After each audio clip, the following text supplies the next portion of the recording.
También la que vamos a estar hablando el día de hoy aquí en Cable Noticias, en su espacio de salud. Hoy vamos a estar hablando sobre la hipertensión. Para ello nos acompaña el doctor Patricio López, él es presidente de la Sociedad Latinoamericana de Hipertensión. Doctor, gracias por acompañarnos. Gracias por invitarme. Bueno, empecemos a hablar de esta enfermedad, de qué se trata, cuáles son sus síntomas.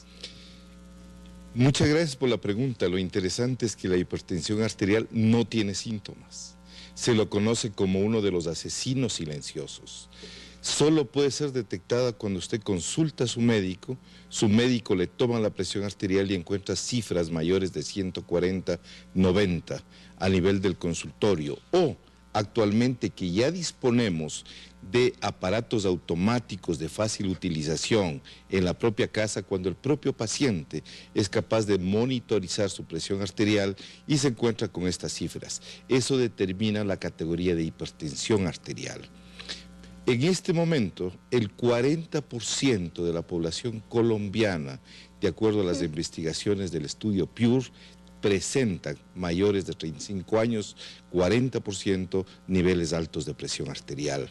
Y el problema es que la presión arterial alta se relaciona con un incremento en el riesgo de lo que efectivamente mata a la población colombiana en este momento, que es el accidente cerebrovascular, el ataque cerebral como se lo conoce, o el infarto agudo de miocardio. ¿Cierto? El infarto, como se lo conoce popularmente, que son las dos primeras causas de mortalidad. En este momento que nosotros estamos hablando, alguien se está infartando, está teniendo un accidente cerebrovascular o se está muriendo por estos problemas cardiovasculares.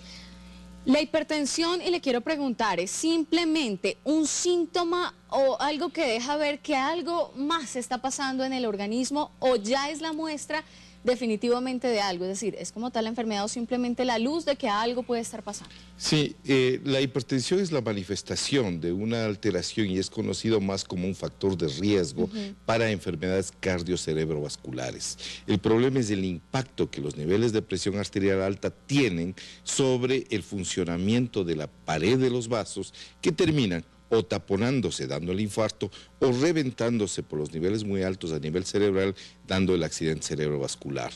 Es todo un complejo de factores de riesgo, de síntomas, y es por esto que precisamente las guías que hemos desarrollado ahora hacen relación al tratamiento de la hipertensión arterial como un factor de riesgo que se asocia a otros factores de riesgo, específicamente obesidad abdominal, alteración en los niveles de azúcar en la sangre, alteración específica de unos lípidos, de unas grasas en la sangre, triglicéridos altos con colesterol HDL, el colesterol bueno bajo. Esta sintomatología conjunta en un mismo momento, en un mismo individuo, es lo que se conoce como síndrome metabólico. Y el síndrome metabólico, que afecta a 1 de cada 2 adultos en Latinoamérica, en Colombia, ¿cierto? Se relaciona con un incremento de 8 veces en el riesgo de desarrollar diabetes y en 2,5 veces el riesgo de morirse de un infarto agudo de miocardio o de un accidente cerebrovascular. Doctor, ¿quiénes tienen más riesgo de ser hipertensos? Acá estoy leyendo un artículo que habla de alguna población. Expliquemos precisamente estas personas. Dice si la persona es obesa, si con frecuencia está estresado o ansioso, si fuma y si toma demasiado alcohol. Y una que me parece particular es que si es afroamericano, tiene que ver algo, tal vez el grupo étnico al que pertenece, los factores también que existen en el organismo. Hay una clara relación entre el factor genético, el que se hereda, el que viene de la etnia, de la raza, de los ancestros, más del medio ambiente. Es exactamente la interacción de las dos cosas.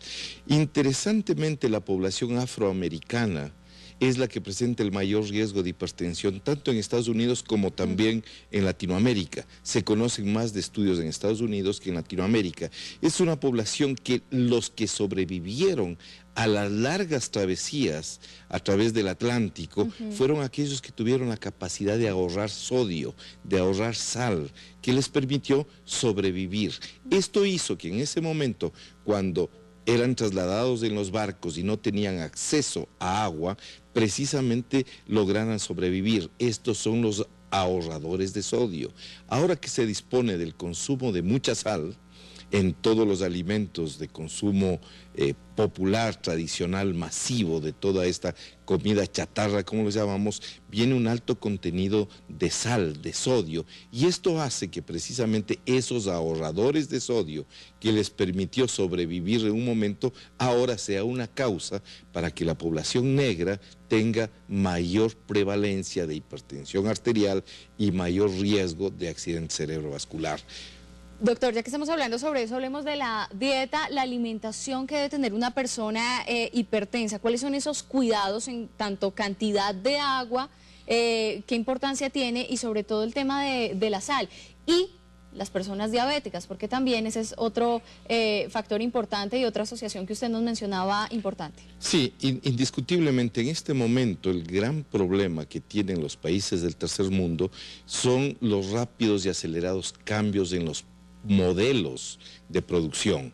Tenemos ahora una urbanización, mire usted, Colombia, en apenas 50 años tuvo un cambio radical de su composición demográfica. 70% de la población colombiana vive a nivel urbano y con la urbanización vienen dos cambios fundamentales, uno relacionado con la alimentación, esta alimentación que nos obliga por los nuevos modelos productivos a comer en restaurantes.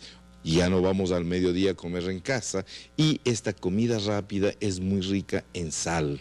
La Organización Mundial de la Salud recomienda como una de las vías para enfrentar esta epidemia de enfermedades cardiovasculares, reducir el consumo de sal a menos de 5 gramos diarios. En Colombia este consumo promedio es de 17 gramos, es decir, 3 veces más de lo recomendado.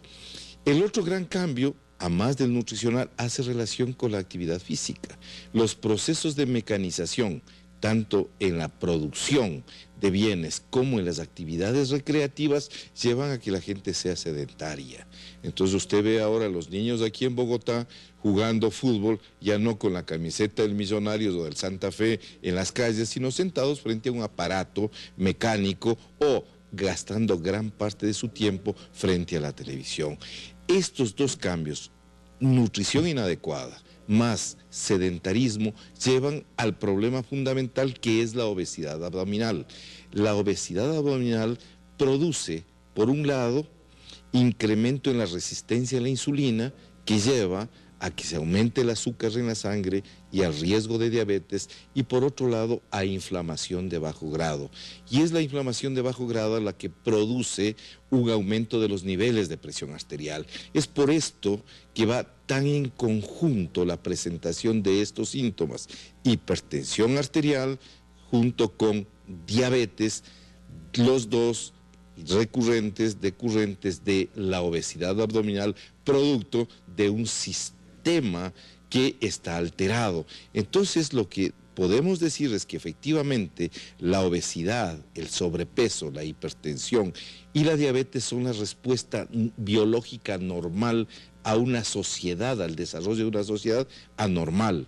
En consecuencia, y esto es lo más importante, y muchas gracias por la invitación, los cambios que deben darse no solo atañen al sector salud, sino que atañen a toda la sociedad como tal, a los gobernantes, viendo que el problema no está únicamente con la curación o la prevención de la enfermedad, sino que significa educación, educación de la madre, educación de la comunidad, educación de los niños, las condiciones apropiadas que se generen de espacios donde uno pueda hacer actividad física, ¿cierto? Los señores que producen alimentos, aceptando las recomendaciones internacionales en términos de los componentes de los alimentos. Ustedes, los comunicadores sociales, tienen un papel fundamental en términos de informar a la comunidad, ¿cierto?, de el problema grave de estos asesinos silenciosos, como los llamamos, porque efectivamente el paciente no siente absolutamente nada hasta que se infarta. Doctor, pues muchísimas gracias por habernos acompañado. Él es el doctor Patricio López, presidente de la Sociedad Latinoamericana de Hipertensión. Gracias por acompañarnos. Muchas gracias. Bueno, pues ya saben, importantes recomendaciones para que usted cuide su salud, para que también cuide a sus hijos, su familia. Nosotros vamos a hacer una pausa en este espacio y ya nos vemos.